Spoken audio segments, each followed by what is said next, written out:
É engraçado que, por exemplo, na Covid, a gente saiu muito bem nesse processo, mas a gente teve um apagão geral de matéria-prima. E aí teve um momento, de novembro de 2020 a fevereiro de 2021, que a gente teve falta de mercadoria. E aí eu tive a minha maior eficiência de ciclo financeiro da história da empresa. A gente perdeu venda, a gente perdeu alguns milhões de faturamentos nesse processo, porque a gente não tinha o material para atender o cliente. Então, nem tudo que é eficiência operacional é estratégia.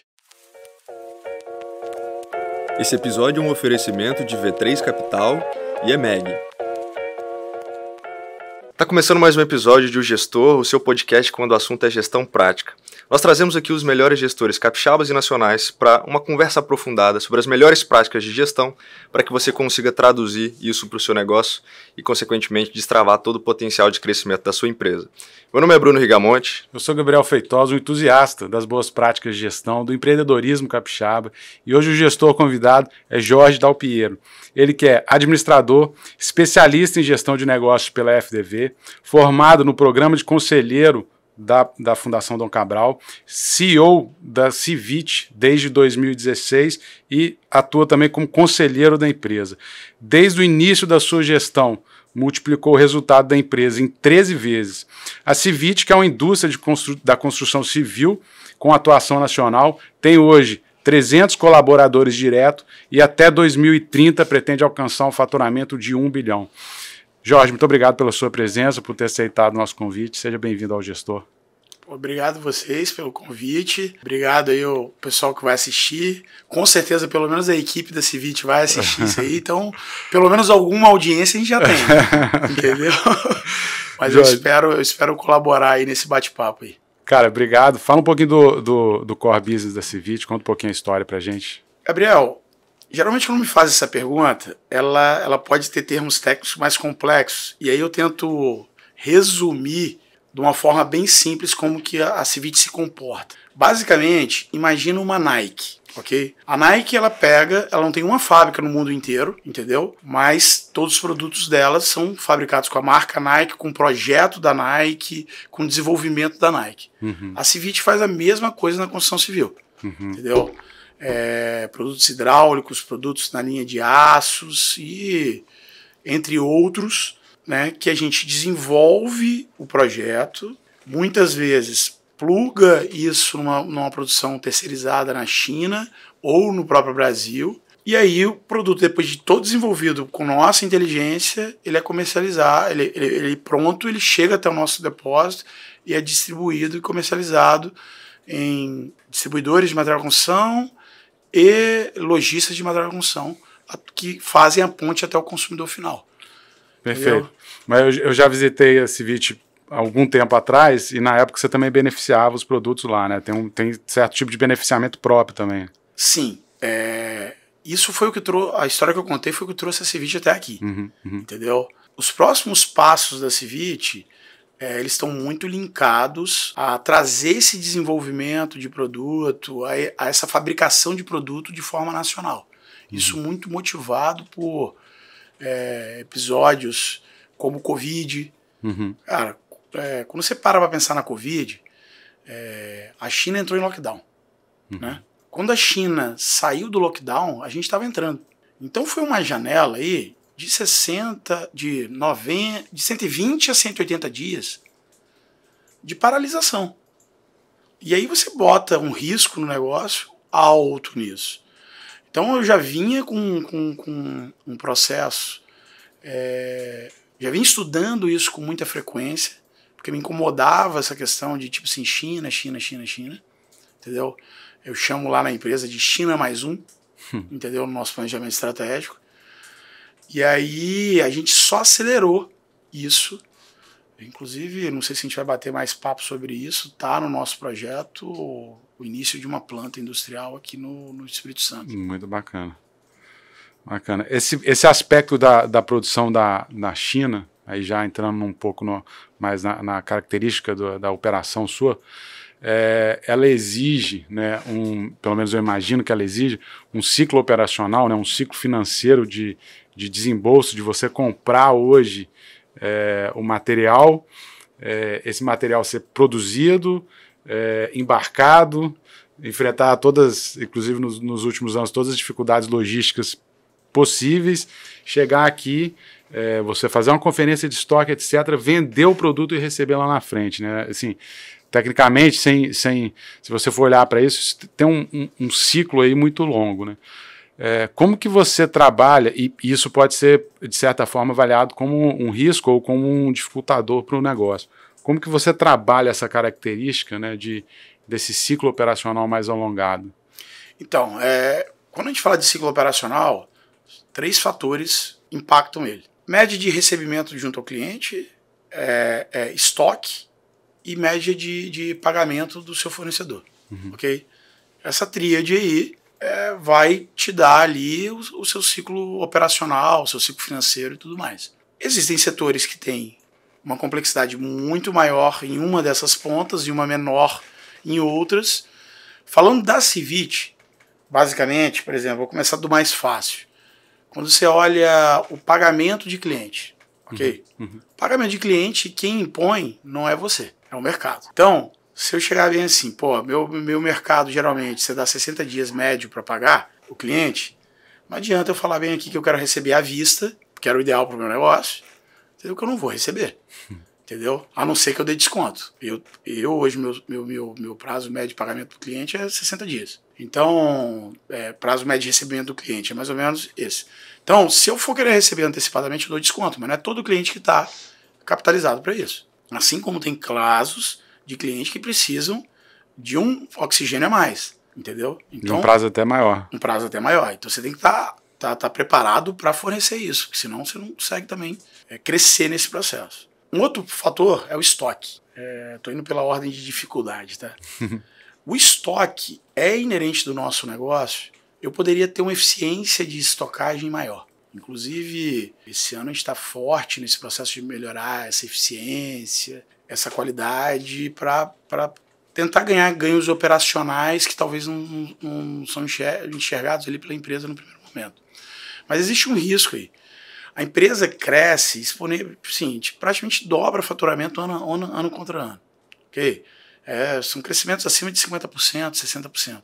E tem anos que mais. E aí, você tem ali, cara, é muito difícil você acertar o estoque. Porque minha decisão, ela acontece hoje porque vai acontecer daqui a 6 meses. Entendeu? No mínimo. Em momentos como dificuldade marítima, como você falou, cara, essa decisão é alongada. Então eu tenho que decidir hoje o que eu vou vender daqui a 6 meses.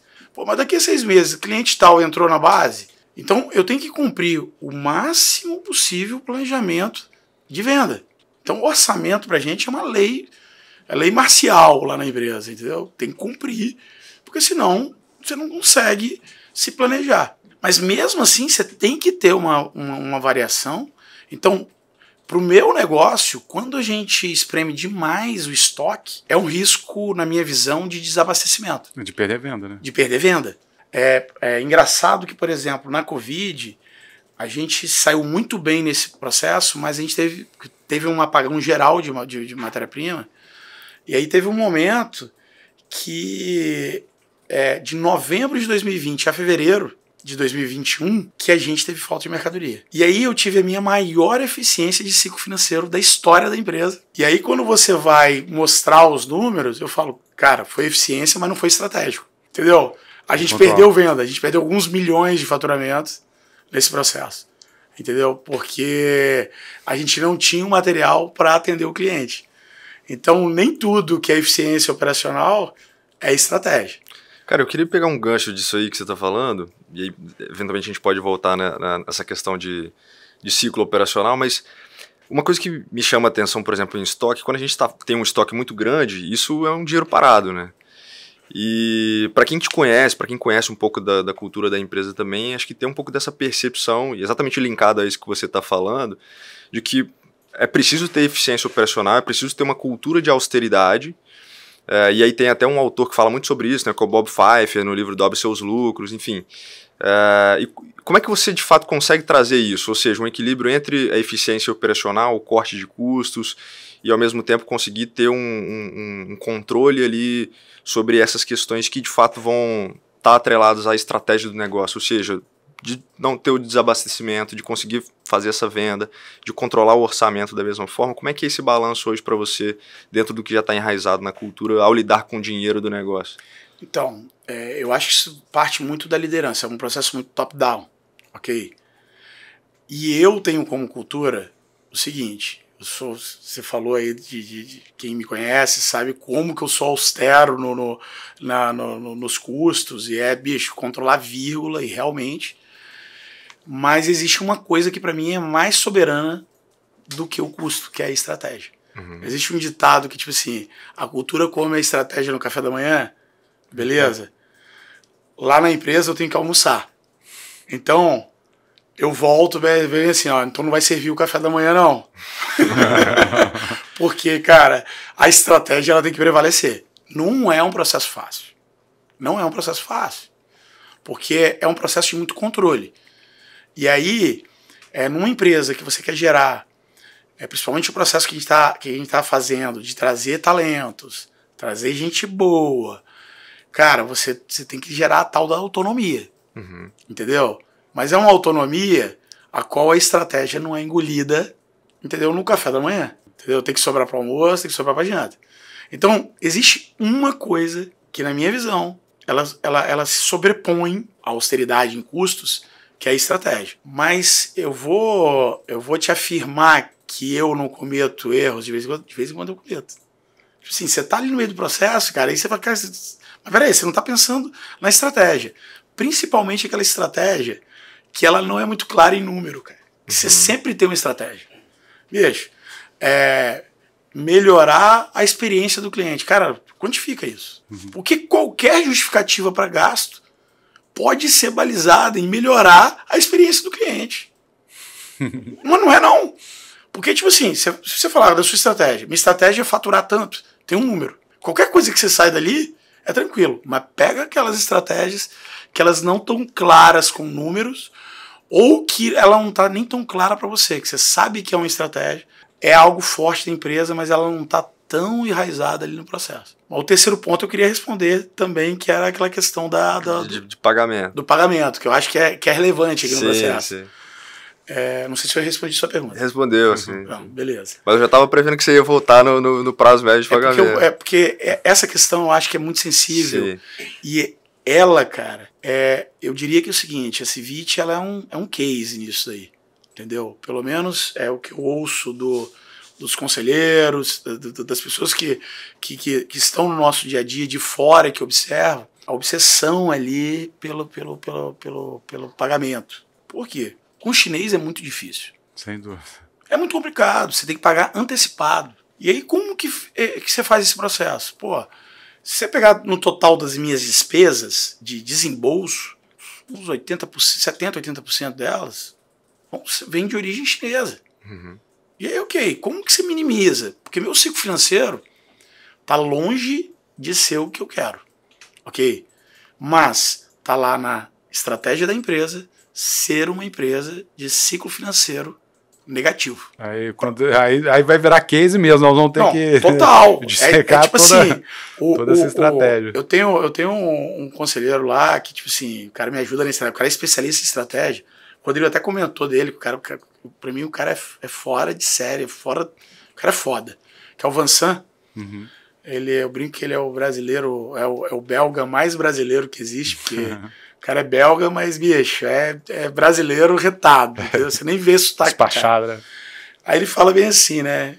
Ele fala, eu sempre quero levar a régua pra cima, ele fala bem assim, George, beleza, você tá falando desse objetivo grande e tal, me mostra o santo que eu acredito no milagre, entendeu? Que ele fala, cara, seu ciclo financeiro é já invejável, entendeu? Então me mostra o santo que eu acredito no milagre. É tipo assim, ele me provocando para, cara, como que a gente vai trabalhar isso? Sempre tentando trazer. Ou se tem algum case, né, que você conheça, etc. Cara, aí nesse ponto vai muito da resiliência também. Sem dúvida. Ok? Por exemplo, o chinês. Eu tenho um fato. Tipo assim, o maior fornecedor da China nosso, cara, meu maior parceiro chinês, eu tenho uma relação com ele, acho que de 12 ou 13 anos. É um cara que ele fala bem assim, não, Jorge é meu amigo. entendeu? Mas tem que entender o que é o amigo para o chinês, né? Ele tem a cultura dele e tudo mais. E aí, nesse processo, ele fala bem assim, logo no início, eu ia em média 3 vezes a 4 vezes por ano na China. Nos primeiros 5 anos, eu devo ter ido de 20 a 25 vezes. Nos primeiros 5 anos.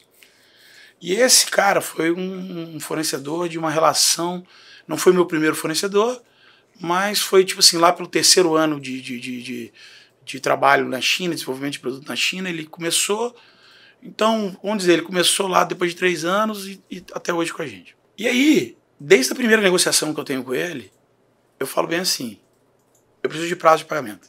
O que você vai me dar de prazo de pagamento? E eu negocio como se fosse a primeira vez que ele estivesse falando isso comigo. Assim como hoje eu oriento meu time a negociar com ele, negociar com o time dele e a negociar com os demais fornecedores, como se fosse, bicho, a primeira vez que você negociou com o cara. Aí ele, não. Aí beleza, passei um ano, 4 vezes no ano, 3 vezes no ano, recebendo não. E eu sempre, cara, quem me conhece também sabe que não pra mim é o futuro sim.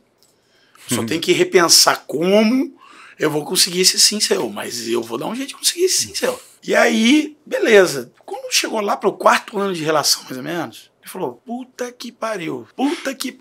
Ele não usa essa palavra, porra, bicho. Eu já te falei que não dá pra você trabalhar, já te expliquei os motivos, aí os motivos dele são claros, né? Cara, o Brasil existem algumas coisas no Brasil que não dão segurança pro exportador, ok? Tipo, se eu importar pelo Paraguai, ele me dá prazo, importando pelo Brasil, ele não dá prazo, sabe por quê? Porque o Brasil, com cópia da BL, você nacionaliza o produto. Então, ele tem que me mostrar a BL para eu conseguir fazer todo o trâmite, todo o processo. Então, com cópia da BL, você nacionaliza o produto. No Paraguai, só com o BL original. Aí, ou seja, ele não libera o BL original sem que eu pague a ele. Sim. Então, eu ganhava pelo menos esse tempo aqui. Entendeu? Aí, beleza. Depois de 4 anos de relação, o caldo esburrou, eu te expliquei tudo, o motivo que eu não te dou pagamento, tudo mais.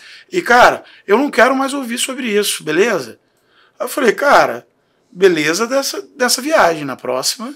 Voltaremos a esse assunto. Aí na próxima, negociamos. Aí eu deixo os assuntos delicados pro final e o prazo de pagamento. Beleza, ele. Depois no 5º ano, foi lá para outubro, foi a última viagem que eu fiz naquele ano. Ele chegou, tá bom, cara, te dou 1 dia de prazo de pagamento. Aí eu falei para ele, beleza, obrigado. Ele não esperava essa resposta. Ele falou assim, pô, mas 1 dia? Como assim 1 dia, cara? Não, você me deu 1 dia hoje. Amanhã você me dá 3, depois você me dá 5, depois você me dá 10. Esse cara hoje tem 45 dias de pagamento que eu tenho com ele. Cara, fantástico. Isso faz toda a diferença. Ele sabe que eu quero chegar nos 180 dias. Então eu falei. Aí ele falou, não, que não existe. Teve uma vez que ele ameaçou até a gente parar a relação. Ó, se for pra continuar assim, é melhor a gente descontinuar, porque lá na frente eu não vou conseguir te dar isso. Aí eu falei pra ele, cara, lá na frente pode sim, chegar o governo chinês e fazer um incentivo que o governo chinês garante para você o meu crédito. Então não responde o que vai acontecer lá na frente, não. Começamos com 1 dia, agora temos 45 dias. Então, aí está o meu maior desafio, entendeu? Oh. E é onde a gente consegue gerar valor na empresa. Ainda nessa parte de austeridade, a gente teve um momento com você no Instituto Líderes da Manhã, no qual você apresentou aquela época do turbilhão da Covid, e você apresentou diversas ações que vocês tomaram para controle de custo. O Bruno citou o Bob Pfeiffer, inclusive na época você também mencionou o livro, né? Eu também tenho ele como um livro de cabeceira, porque é fundamental você olhar para custo. Acho que sim, mais do que o caso que foi da Covid, acho que é bom você talvez dar um panorama geral, mas como que você cria essa cultura de olhar para o aspecto da austeridade? Porque, cara, é o que você falou, pela melhora do produto, eu posso melhorar a embalagem, posso, cara, melhorar o transporte, levar meus produtos que não precisam, todo refrigerados, enfim, tô exagerando, mas você pode. Então, como que funciona essa cultura de austeridade? Como ser vigilante para você não exceder no que é essencial, nos custos estratégicos, que inclusive é citado pelo Bob Fife no livro dele. Né? Você preservar os custos estratégicos que vão gerar venda, mas você também não perder o controle dos custos operacionais que vão levar você ao crescimento, à rentabilidade desejada. Aí. Então, isso, cara, é uma questão muito forte. Eu vou primeiro pegar um gancho no Bob Fife. Cara, você tem uma leitura que eu indico para qualquer empresário, inclusive o seguinte, pode ser um motivador, pelo menos na versão que eu tenho do livro, fala lá bem assim, livro de cabeceira do Marcel Telles, ok? Então, para mim, cara, é outro livro de sonho grande para mim, e aí eu nem falo que tá entre os meus principais, porque o head de cultura lá da empresa hoje, ele fala, Jorge, você lê demais, e realmente tem muito hábito de leitura, tipo assim, esse ano, se eu continuar do jeito que tá aí, eu devo conseguir fechar aí de uns 25 a 30 livros de leitura. Bom. E ele fala, é engraçado que você fala, e ele também tem muito esse hábito, e aí a gente troca muita ideia, ele fala, é engraçado que quando você tá na leitura do livro, você começa a interagir sobre os insights que a gente tenta no trazer livro, tudo pra cá, né? E aí você fala como se fosse o melhor livro da vida. Então eu tô parando de falar isso. Mas o Bob Fife tá, e cara, são 78 lições, um livrinho minúsculo, que te dá insights assim, cara, sensacionais com relação a como você trabalhar isso. Perfeito. Entendeu? Esse é o ponto. Cara, como você manter isso? É difícil pra caramba. Vou pegar o gancho da Covid. É uma obsessão por isso. É você gerar a cultura. Pô, a empresa está crescendo pra caramba, entendeu? Desde quando eu fiz minha apresentação no ILA-X, que foi em junho de 2021, pra cá, a gente saiu de 200 colaboradores, hoje está com quase 300 ou 300 e pouquinho. É tanta gente entrando que, cara, sinceramente, quando me perguntam quantos funcionários você tem, eu falo, cara, bicho, eu tenho que atualizar aqui, deixa eu olhar o organograma aqui que eu não sei, porque é entrando... renovando gente, a gente não tava mais, então... E aí, gera um risco muito grande. Uhum. Primeiro que é o seguinte, essa cultura tá enraizada? Cara, mentira. Quem diz que tá 100% enraizada, isso é o tal da unha. Cultura, é igual o pessoal fala, custo, é igual unha. Cresceu, você tem que cortar. Cultura, você tem que ficar regando o tempo inteiro, cara. Você tem que ficar regando o tempo inteiro. Porque a pessoa que fala que a cultura tá enraizada, lógico, depois você cria uma massa crítica que aquilo ali vai se transformando, tipo assim, um núcleo duro, né? A partir daquilo ali, entendeu? Acaba irradiando, né? Se eu te falar que eu tenho esse núcleo duro hoje, eu tô mentindo aqui, entendeu? Uma coisa é o desejo, outra coisa é o que você realmente tem, entendeu? Então, é um processo de muita resiliência nesse processo. O que aconteceu lá em 2020? Em abril de 2020, a gente fez um trabalho tão rápido e tão enxuto, de tamanha austeridade, que a gente caiu 70% na nossa receita orçada. Eu falei mais cedo aqui para vocês que isso é chave pra gente. E mesmo assim, a gente não teve prejuízo. A gente conseguiu ficar levemente, sim, o resultado quase zero, mas em lucro. Quando aconteceu aquilo, eu falei, bicho, agora a gente está preparado para tudo. Aí depois, a gente plugou o outro lado. É como fazer receita com isso. Então teve esse processo aí. E o que eu faço hoje? Hoje eu estou num desafio enorme. Pô, eu tenho 5 heads hoje abaixo de mim. Ok? De áreas distintas. Um de cultura, operação, um da área de tecnologia, gente de gestão, que eu aboli a palavra RH lá na empresa, gente de gestão. Ambev, quem me conhece também sabe que eu sou um ambeviano raiz. E a Ambev da época de Jorge Paulo Lema, Beto Sicupira, Marcel Telles, dessa turma aí, entendeu? Dizem que a Ambev mudou muito, mas eu sou fã dessa Ambev aí. E eu tenho também... Comercial, exatamente. E aí, essa turma tem menos de 9 meses de casa. Okay? Alguns têm 3, 4 meses. Tem horas que os caras falam assim, pô, não, como assim e tal. Tem coisa que você já prevê. Quem já conhece, então a parte já vem no onboard. A empresa não fornece café. É um exemplo a gente vai ao extremo do processo. Mas qual que é o racional? Se eu pegar hoje na minha empresa, 53%, 55% das pessoas não tomam café. Ok? e a gente divide lucro com o funcionário, entendeu? O colaborador. É justo, partindo pela premissa da meritocracia, quem não divide lucro, quem não bebe café, pagar por quem bebe? Na minha visão, não. Então a gente tenta trazer esse modelo. Então, uma algumas cultura coisas... de eficiência operacional que vai dar resultado, lucro, que vai ser distribuído por todos. Mas é em tudo. Entendeu? É em tudo. Por exemplo, catálogo. Catálogo de cliente. Hoje, cara, você está num processo transitório entre catálogo ser algo eficiente na venda e cliente que nem usa isso mais. Mas a gente enxerga algo transitório. Mas daí você gastar um negócio, um papel cochê com 300 gramas na capa, não. Papel cochê de 100 gramas ali, acho que é assim, papel cochê, tem lá a espessura do papel, cara, resolve 100%. Então vamos nesse aqui. Mas vamos trabalhar também para ele ficar só 100% digital. E é o tempo inteiro trabalhando isso. E ao mesmo tempo plugando o time novo, que acha que aquilo ali é pequeno. E tem uma coisa que eu falo muito lá, pessoal. Cara, não me vem com papo que isso é quase nada. É a soma de pequenos valores dá muita coisa. E aí é um processo interessante. Esse processo do café, vale até eu contar, que é interessante, né? Eu era alvo de bullying lá na empresa, e aí tem gente que não tem coragem de falar, pô, você é miserável, isso é isso, é aquilo. Aí beleza, né? E aí os conselheiros, gente que vai de fora, tinha mais intimidade para falar, o cara é miserável pra caramba, bicho, nem café serve e tudo mais. Aí eu fiquei pensando, cara, como que eu vou superar essa parte aí e criar um modelo interessante? Aí um dia me veio a ideia. Falei, cara, provoquei os funcionários. Cara, o que vocês acham de a gente fazer um experimento social aqui? Ok? Eu vou colocar café Nespresso, beleza? E vocês vão gerir o café, beleza? A primeira rodada é do meu bolso particular, George. Eu vou patrocinar a primeira rodada. Não é da empresa. Beleza? E vocês vão pagar o preço que vocês acham justo pelo café. Então eu comprei um estojinho de cápsulas.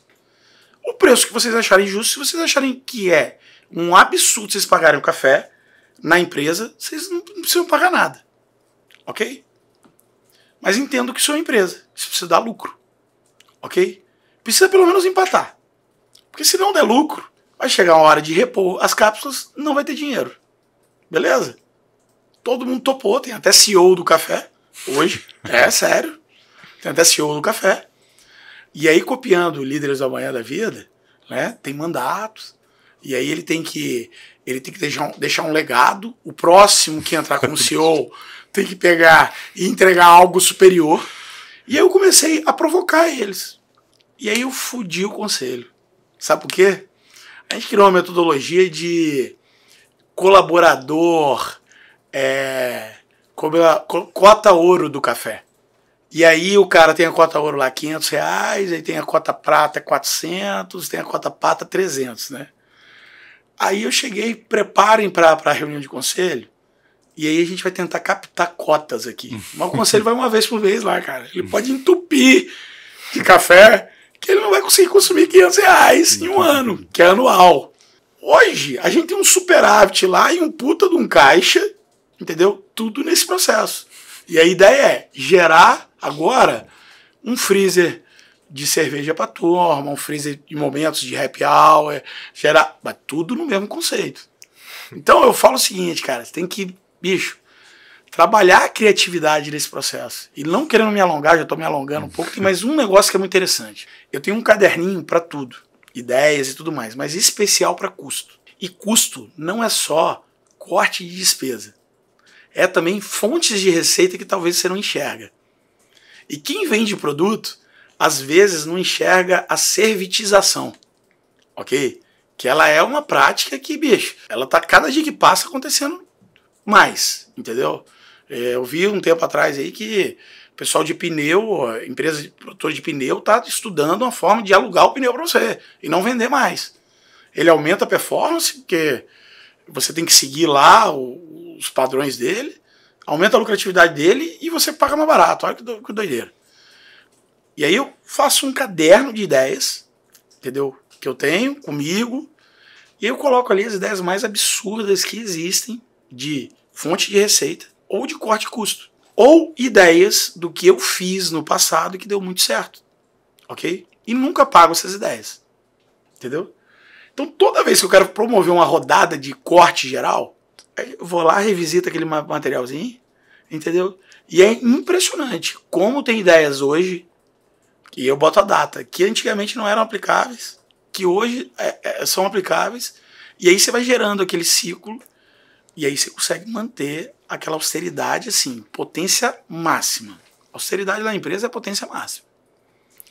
Jorge, eu queria, naturalmente, toda essa cultura que você tem junto com o seu time implementado, isso tem gerado uma expansão muito forte, né? Você comentou que conseguiu crescer 13 vezes ao longo dos últimos 5 anos, e naturalmente isso passa também por uma percepção de que o que você conseguiu construir no passado, naturalmente, não precisa ser o que você vai construir no futuro. O futuro pode ser muito maior do que você já de fato conseguiu construir.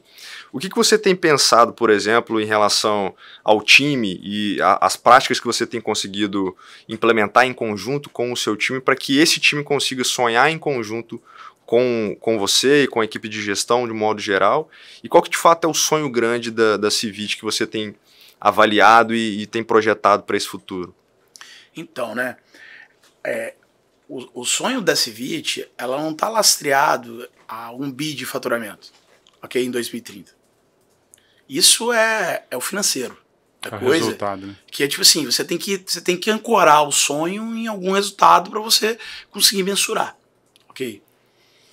É muito interessante que a gente tem lá como propósito transformar o sonho das pessoas em algo acessível. Aí, o que eu conecto isso? Quando eu vou pensar produto, desenvolvimento de produto, você já parou para pensar que é o seguinte, muitas coisas mudaram, mas, pelo menos do brasileiro, o sonho de ter sua casa própria não mudou? Você pega essa galera nova aí, de 18 anos, eu já tenho primos de 20 e poucos anos que nem carteira tem. Cara, quando eu tinha 16 anos, se minha mãe falasse bem assim, pega a carteira aqui, pega a chave do carro, vai no supermercado e compra um negócio pra mim, eu falava, vai agora, entendeu? Se minha mulher hoje pede pra eu ir no supermercado e eu vou dirigindo, eu falo, você tá doido, pede pela internet, entendeu? Então, não é a mesma coisa. Então esse sonho, eu acho que ele tá acabando de ter o carro, com as tecnologias que aconteceram, que vieram, mas o sonho da casa continua. Então a gente tenta conectar muito o quê? Você vai fazer um projeto, tem uma torneira lá, que às vezes, cara, pode custar 7 mil reais. 10 mil reais. Você fala, que isso, cara? O que essa torneira tem? Sai água, sai ouro? Entendeu? Aí eu olho pra torneira e falo assim... Eu sei bem o que você tá falando, acabei de decorar um apartamento. Não tem lógica. Aí eu olho pra aquela torneira e falo bem assim, pera aí, cara, eu consigo fazer isso aí por 500 reais, por 1.000 reais, sem perder a qualidade. Ou provocar para eu ser mais inovador que esse cara. Porque às vezes ele está ali no design e trabalhando design e cobra uma fortuna por aquilo ali. Aí eu falo, cara, eu posso transformar o sonho das pessoas de uma forma mais acessível. E aí, de alguma forma, eu tento granularizar isso em várias cadeias. Entendeu? Porque 500 reais, dependendo da classe social da pessoa, uma torneira também pode ser muito cara. Ok? Então, beleza. Ele tem o sonho de ter aquela torneira que hoje é 500 reais por 100 reais, eu consigo fazer? Eu vou fazer. E aí eu penso, cara, essa torneira aqui, fazer a mesma coisa. Mais ou menos, eu li o livro do Elon Musk, mais ou menos o que ele fez com o foguete. É dividir as peças e remontar o foguete com o que não é necessário. E tem um monte de coisa boba ali. E aí, o meu propósito e o propósito do meu time, da minha empresa, é transformar o sonho das pessoas em acessível. Deixa até pegar o gancho aqui na sua missão, né, da declaração de missão, todos os brasileiros devem ter em casa aquilo que somente poucos conseguem ter, né? Então, tangibilizando isso que você acabou de falar, né, tornar possível aquela torneira bonita, arredondada, para todos os brasileiros. E isso, obviamente, linkando com 1 bi, quando você conseguir fazer isso para todos os brasileiros, é claro que idealmente aí falando, sonho grande, mas significa que você está realmente vendendo muito, conseguindo fazer um custo que é atrativo, né, e cumprindo esse seu propósito, né? Cara, com relação a isso, é muito interessante, porque, tipo assim, quando você fala um bi, às vezes até você tem que tomar cuidado, que, tipo assim, é porque você tem que mensurar isso, porque meta que não é mensurada, cara, não vai. Uhum. E é impressionante, pro meu time lá dentro, bater um bi não é em 2030, é 2027. Toda a estratégia da empresa é desdobrada, eu refaço ela toda para alcançá-la em 2027. Ok? Tá no caminho? Estamos a passos largos. Alguns desafios, entendeu? Perfeito. Que não são fáceis, não é fácil o processo. Mas eu vejo isso assim, cada dia que passa ficando mais maduro na equipe. Porque, me corrija, Jorge, e se for possível você compartilhar, você faturou ano passado próximo de 100, né? Você superou Próximo de 100. Então Exatamente. vai crescer 10 vezes. Crescer 10 vezes isso, entendeu? Em 5 anos. Em 5 anos. E foi próximo de 100 ano passado, cara, porque eu tive que largar o osso, porque eu tive uma mudança. O meu irmão, que é meu sócio, mas ele foi para o conselho da empresa, saiu como executivo, num processo de profissionalização da empresa, por intenção dele mesmo, entendeu? Falou, Jorge, eu acho que está num ponto aqui, fui até onde dava. Então, cara, a gente está nesse processo, entendeu? E aí eu ainda tenho carências que, pô, o conhecimento que ele tem e que eu tenho, cara, eu trago gente para melhorar a gestão, mas esse conhecimento ele tem muito valor, entendeu? Então, tem um processo aí de aprendizado, de plugar esses valores. Entendeu? Então, um bi, ele não está só relacionado, é um número, mas toda a nossa discussão lá dentro não quero saber, vamos discutir nesse plano aqui. Uhum. Ah, mas não chega no número. Beleza, então a gente está sendo um pouco criativo. Eu quero saber como a gente vai fazer. Porque quando você começa a não pensar no problema e sim no como, isso já virou clichê, né? Mas é a verdade. Meu segmento é um segmento tradicional. Não é startup. Startup faz isso desde quando nasceu. Uhum. Entendeu? Então eu tento plugar essas boas práticas pro meu negócio. E aí, tipo assim, fala, cara, vamos pensar no como. Beleza, para isso você precisa do quê? Ah, precisa expandir para país. Beleza, expandir para outros países. E aí a gente vai estressando a discussão e chega no bi. Mas na realidade, que eu tenho que trazer o time, mas tipo assim, o Jorge pensando chegar em Marte, ok? Provocando o time para chegar em Marte, mas na realidade eu já tô pensando em outras galáxias, porque, bicho, na realidade o projeto cara, se a gente faz esse trajeto até 2030 para o bi, quanto mais próximo de 2027 eu conseguir alcançar, e se eu conseguir alcançar em 2027 ou antes disso, os múltiplos de bi estão aí. Porque meu time conseguiu vencer essa etapa de crescimento, de maturação do processo. E aí, a próxima etapa, ela vai acontecer. Esse plano, o buraco de minhoca lá, que você sai de uma da Via Láctea para outra galáxia, já existe. Mas por enquanto eu estou mantendo ali na minha cabeça, porque senão eu vou ficar meio que o lunático da história. Entendeu? Jorge, como que você conecta, por exemplo, essa questão da criação de uma área de cultura e trazendo pessoas para de fato atuar como head, enfim, impactar de fato a cultura da empresa com essa estratégia que você tem, por exemplo, de atingir até 2027 1 bilhão de faturamento? Cara, não sendo clichê, mas é fato. Gente, eu tô num processo, cara, eu tenho enorme gratidão por todo mundo que passou pela Civit, entendeu? E que hoje ainda está na Civit, mas que talvez não vai estar lá na frente, entendeu? Essas pessoas ajudaram nesse processo. Mas eu também tenho total consciência, assim, por exemplo, como meu irmão enxergou, que ele falou bem assim, cara, eu vou ajudar mais aqui, bicho. E ele está num processo de trabalho para como ajudar mais no conselho. E, cara, vai acontecer isso nesse processo. E aí, essas pessoas que ficarem no meio do caminho têm minha eterna gratidão. Entendeu? Mas são pessoas que precisaram ficar nesse processo porque a gente não mudou. Mas é gente. Assim como tem pessoas que nessa reformulação de casa, nessa quebra de parede, alguns tijolos que vão estar intactos. que eles vão ficar tipo aquelas madeiras de demolição que você coloca e vira objeto de decoração, fica tipo assim, o auge da sua casa. Eu acredito que algumas pessoas alguns tijolos vão sair desse time de hoje, assim como saíram dali, entendeu? Uhum. E aí a gente vai formar todo esse time, todo esse processo. Então é muita gente boa, ok? E aí tem alguns desafios, cara. Eu tô num processo que eu chamo de repatriação. Eu quero repatriar o capixaba que saiu daqui, porque a empresa capixaba não paga bem.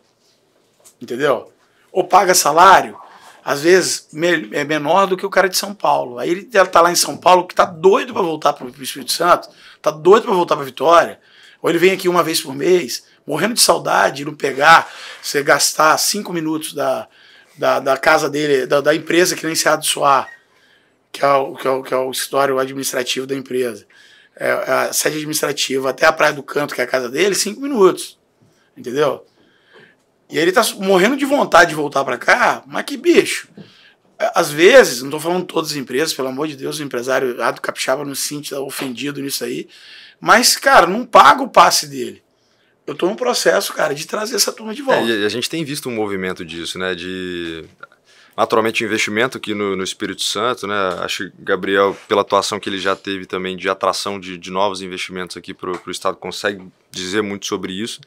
E, de fato, como que a gente consegue construir um ecossistema aqui que seja competitivo também em relação a outros estados, principalmente aqui do Sudeste, né? Acho que essa conexão do que você está falando está muito conectado a isso, né? Total. Por exemplo, eu tenho uma dificuldade, cara, que eu não estou só repatriando. Entendeu? Quem quer ser repatriado, cara, só mandar contato lá para a Civit, quem tá querendo repatriar todo mundo. Gente de qualidade, o jabá aqui, ó. Colocar no currículo lá princípios, né? Não, em princípios, eu sou austro, eu tenho... Austero, acabou. Tenho a visão de crescer muito, expandir, crescer 10 vezes. Repatrio quando quiser. Mas não adianta enganar não, tá? Porque no Cultural Fit, que a gente tem lá, o cara é pego. E eu pego direto o nego no Cultural Fit lá, que fala uma coisa, mas é outra, entendeu? Mas a gente tá no processo. Peraí, você vai me pedir cafezinho. Eu tô vendo aqui no Cultural Fit que você vai me pedir cafezinho. Você não vem com esse negócio, não. E aí é engraçado que é o seguinte: eu não tô só no movimento de trazer o capixaba de volta. Eu quero trazer o paulista pra Vitória. E eu tenho um desafio enorme. Sabe por quê? Porque o cara fala Vitória, cara, e quer me deixar louco. O cara conhece, ele fala Vitória da Conquista, eu fico doido. O cara fala, não, rapaz, é Vitória, nada contra a Vitória da Conquista, entendeu? Mas, pô, tô falando Vitória Espírito Santo, entendeu? Isso aqui é um paraíso. Eu falo o seguinte, isso aqui é a Atlântida perdida, cara. Quem conhecer um disso aqui não sai daqui mais não. Cara, entendeu? Assim... Pegando o gancho que você falou do Espírito Santo, tá realmente se tornando assim, uma Suíça no Brasil, porque tem um ambiente de negócio muito bom. Dudu Lindenberg fala muito isso. Né? Não sei se você tirou dele, mas eu ouço isso demais dele, sempre ouvi dele. Né? E cara, né, super agradável para morar, etc. Mas que bom que você está com esse projeto de atrair talentos, porque de fato é o que vai nos levar a crescer, né, de forma sustentável. E a gente tem uma vida, e é a competição, é a boa competição, porque você tem a chegada de empresas, né, no norte do estado, por exemplo, tá chegando muita empresa. Cara, isso é disputa de talento. Que bom, vamos trazer talento aí que, obviamente, nossas empresas vão crescer. Aí a gente vai levar o patamar. Porque eu morro de orgulho, falei isso há muito tempo. Cara, Vitória, PIB per capita de Vitória, ele bate com... Ele, Brasília, fica... Eu não tenho mais atualizado, mas cansei de discutir isso durante anos. Falei, cara, Vitória bomba. E aí tem uma outra coisa também nesse processo de time. Não adianta time, que esse papinho é bonito, mas beleza, cara. O que você dá pro seu time? Eu lá tô num processo de, criar partnership, stock option, phantom share. Cara, eu ainda não sei, porque é um processo de criação, ok? Mas olha o time, olha o clima que a gente desenvolve lá dentro da empresa. Provocado pelo meu head, meu diretor comercial, meu head comercial. Falou, pô, Jorge, capixaba, né? Chegou, pô, Jorge, cara, maneiro, tal e tudo mais, mas, cara, eu sinto falta de um plano Porque você já fala isso já tem um tempo, e realmente, eu já falo isso tem 5 anos. No futuro eu quero que o funcionário tenha, o colaborador tenha uma participação na empresa, possa pegar os cabeças e tudo mais. Ele me provocou aí para isso. Falou, mas tudo bem, cara, cadê o plano? Mas, cara, eu gosto desse tipo de cultura. Eu gosto desse tipo de cara, bicho. Aquele cara que vai me tirar da zona de conforto. Eu falei, pô, filha da puta, bicho, tá certo, cara. Porque eu tô falando isso aqui, pode dar 5 anos quando sou de 2027. O BI e eu ainda não tirei do papel. Mas eu vou rápido. Mas, de certa forma, participar e dividir resultados acaba sendo uma forma de partnership sem estar dentro da estrutura. Mas eu quero mais. Que é relevante também, né? Eu quero botar o cara ali dentro também. Entendeu? Porque é um negócio dele também. Sem dúvida. Aí, por exemplo, eu falei, pô, tá certo, cara. Comecei um processo, estamos num processo de discussão, pretendo até o final do ano apresentar um primeiro modelo para a equipe, entendeu? Aí estou fazendo benchmark com a Apex, que passou por aqui, entendeu? Baseado na apresentação que eu vi aqui que bacana. Dele. Eu falei, pô, vou fazer benchmark. Muito. E os caras super abertos, aí eu falei, pô, legal, entendeu? E acho que é por aí, entendeu? E tem outros caras que eu quero fazer benchmark também, com o rapaz que fez da governança. O Luiz Cordeiro. Pô, sensacional o episódio dele. O case dele é fantástico. E a sabedoria dele, cara. A habilidade dele para gerir os acionistas. Eu falei, porra, tem que aprender muito com um cara desse. Porque tem hora que você, como CEO e participando do conselho e também sócio, você fala, pô, esses caras estão ficando doidos, cara, não é assim. Aí você tem que baixar a bola, tem que aprender a negociar e trabalhar aquilo ali. Ô Jorge, teve uma postagem sua no Instagram, inclusive vi que você está mais ativo aí, publicando, compartilhando sites de livros e tal, tá bem bacana, que você fala num princípio que eu acredito também demais, assim, que é o esforço, ele vence o talento quando o talento não se esforça, né?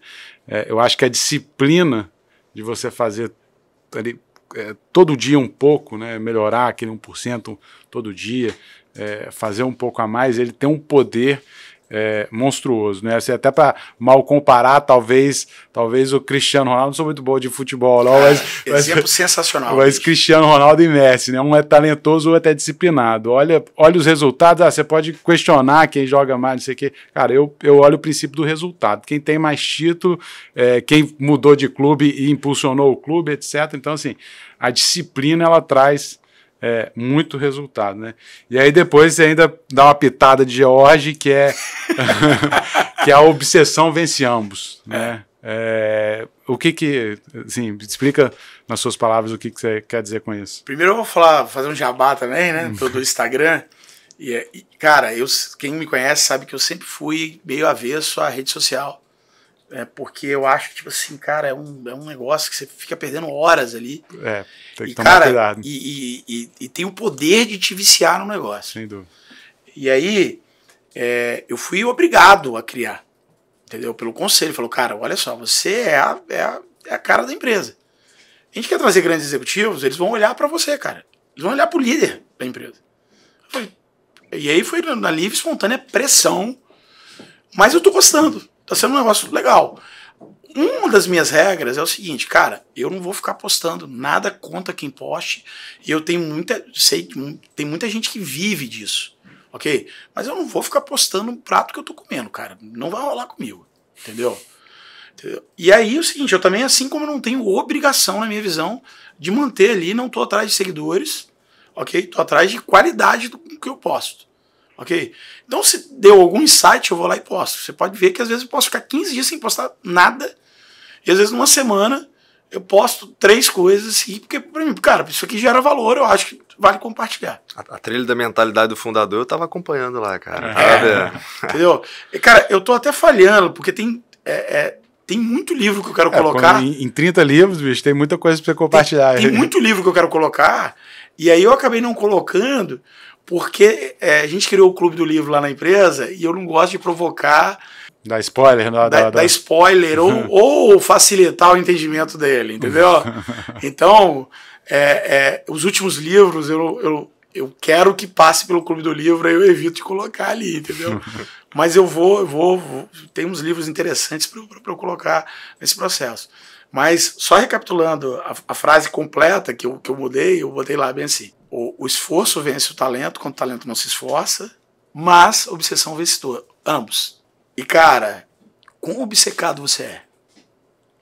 Quanto que da sua vida, cara, você não consegue parar de pensar naquilo, bicho? E aí é o grande passo. Eu vou revelar um negócio aqui que pra mim não tem problema nenhum de falar isso publicamente, eu falo publicamente. Eu tenho TDAH, entendeu? Mas TDAH diagnosticado, porque hoje tem um monte de gente que acha que tem TDAH e não, bicho, nada a ver, diagnosticado. É um negócio complexo de diagnosticar e tudo mais. Depois que eu descobri que eu tinha TDAH, tem 3 anos que eu descobri isso, eu fiquei um ávido leitor de tipo assim, tá, o que acontece? TDAH, o que acontece? Cara, TDAH tem extrema dificuldade de concentração. Dispersa muito fácil. E aí, eu vi um conceito que eu gostei, não sei se é mais confortável para mim, como George, entendeu? Que tem a doença, ou se é algo que realmente é um conceito, não é transtorno de déficit de atenção e hiperatividade, é transtorno de excesso de atenção. Porque o TDAH tá ali no escritório do lado que o cara tá digitando. Eu tô aqui entrevistando você. E se eu não manter o foco aqui, eu me disperso, eu peço que eu tô pensando em um monte de coisa. Entendeu? Então, para mim, é um esforço anormal eu manter a concentração aqui. Entendeu? Então, tem várias questões do TDAH que era para eu não ser bem sucedido no que eu faço. Entendeu? Mas eu trabalho exatamente contra esse processo. Eu morro de medo de altura, mas eu pulo de bug jump, eu pulo de negócio, eu me cago de medo todinho quando eu vou pular. Mas eu tenho que trabalhar contra o meu medo, entendeu? Então, a mesma coisa eu faço nesse processo aí. E aí o foco de atenção e a obsessão é muito isso. Pô, cara, eu tenho um problema que faria tudo para eu desviar a minha atenção, entendeu? Mas eu fico ali o tempo inteiro. E aí a obsessão, ela vai ficando ali. Cara, o que eu vou dormir, eu falo bem assim, cara, pensei nesse negócio aqui. Eu tenho um insight, eu falo, tenho que anotar. Entendeu? E aí, às vezes, eu tô bebendo, e eu tenho, tipo assim, pô, tô tomando um vinhozinho, tô tomando uma cervejinha, é impressionante. É um caixa forte de insight pra mim. Gatilho. Aí eu não tenho nenhum bloco de anotação, não vou nem no bloco de anotação. Eu tenho um grupo comigo mesmo, que aí eu tenho que mandar o áudio, que até eu escrever, aí eu mando o áudio pra mim mesmo, depois eu tomo nota. Entendeu? Então, pô, o quão obcecado você tem em manter o seu propósito, o seu projeto ali. Entendeu? E que pra mim, essa obsessão é muito difícil. E quem me conhece sabe o quanto que eu sou obsessivo. Caralho, o George não fica um minuto sem pensar nesse processo. E aí, a minha vida restante, ela age em torno disso. Entendeu? Minha esposa, ela tem que sonhar o que eu sonho. Porque se ela não sonhar junto comigo, fudeu. Minha família tem que sonhar o que eu sonho. Você está disposto a sonhar isso? Sonhar isso? Meu colaborador também. Meu time também.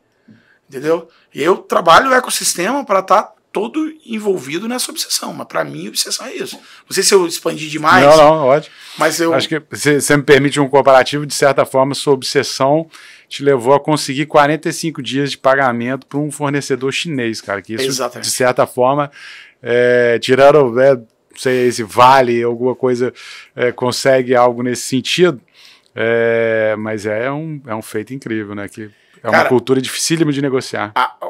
A minha doença, ela tem extrema dificuldade em leitura. Mas é uma coisa que aconteceu no meu passado lá, com 13 anos de idade. Aí Vale assistiu o Ila X, que eu conto lá a minha história completa. A gente coloca, entendeu, o link na descrição aqui do vídeo. Legal, Vale. E aí, tipo assim, com 13 anos eu adquiri o hábito pela leitura. E de lá pra cá, eu só aumento isso.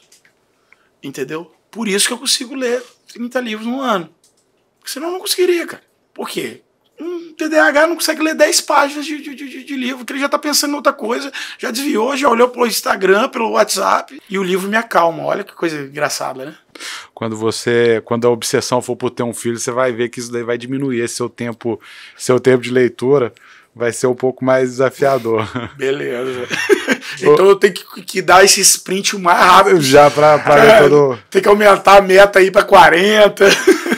Jorge, cara, assim, tem vários assuntos que a gente poderia tocar aqui, mas acho que a gente abordou dois aspectos que são muito relevantes, abordou vários aspectos, mas tanto essa parte de como tratar, né, um ciclo operacional financeiro que é tão delicado ali dentro da sua operação, esse projeto de expansão de você alavancar em 10 vezes o resultado da empresa, né, num período de 5 anos.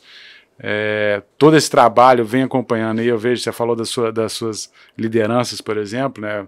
Conheço o seu gestor de cultura, o seu gestor comercial, e sei que são pessoas, né, que você trouxe de mercado e que com certeza estão dentro dessa estratégia, né? São peças fundamentais da estratégia. A minha profissional de gestão ambeviana, repatriada, estava no Rio de Janeiro, está fazendo um trabalho incrível lá também. Então eu já tenho algumas repatriações também. Né? E, cara, queria te desejar sucesso. A gente quer ver esse. Eu já tenho agora duas coisas que eu quero ver. Eu quero ver se você conseguir virar esse ciclo operacional aí para negativo. E em breve aí, 2027. Se for esperar pela obsessão, possivelmente vai chegar, né? Certamente vai estar no caminho. Olha, só fazer um comentário final aí que você falou do ciclo, né? Olha como você traz o time. Um exemplo como você traz o time para jogar o jogo, né? Devido a essa nossa necessidade de capital, entendeu? Nosso negócio de capital muito intenso, e virar ciclo financeiro, tem que investir muito antes. É um negócio muito complicado. A gente paga a divisão de lucros 367 dias depois do resultado. Então, fecha em 31 de dezembro, a gente vai pagar no dia 2 de janeiro de 2024. Aí, cara, Jorge também é alvo de zoação nesse negócio. Aí trouxe uma pessoa de gestão, falei, cara, vamos lá, quero melhorar isso, quero trazer para bem... para muito mais cedo esse processo. Ok, mas eu preciso que o time vá em cima disso. Porque todo mundo contribui com isso. Toda negociação com o fornecedor, qualquer coisa, contribui com isso. Aí ela falou, já sei, vamos criar um gatilho. Ok. Com uma meta altamente arrojada. Que é o seguinte, se você trouxer para esse gatilho, o impacto desse ciclo financeiro antecipado é zero no seu caixa. Entendeu? Aí ela modelou um processo, trouxemos para o gatilho, entendeu? E aí o pessoal vai poder receber em abril, agora, a divisão de lucros do que foi se baterem a meta. Aí tá a empresa inteira trabalhando em cima do ciclo financeiro. Olha como você traz o time. Sem dúvida. Você criou o gatilho, entendeu? Todo mundo vai botar dinheiro no bolso antes, sem comprometer o ciclo financeiro. Pelo contrário, melhorando ele abruptamente. Ainda não é o ciclo financeiro negativo, porque você tem que ir etapas. Entendeu? E fora isso, só peguei esse gancho aí que você comentou, mas, cara, agradecer, foi um prazer, cara. Acho que vocês estão fazendo um trabalho maneiro, já assisto coisa pra caramba, comentei até aqui que eu já tô querendo fazer benchmark com muitos dos participantes.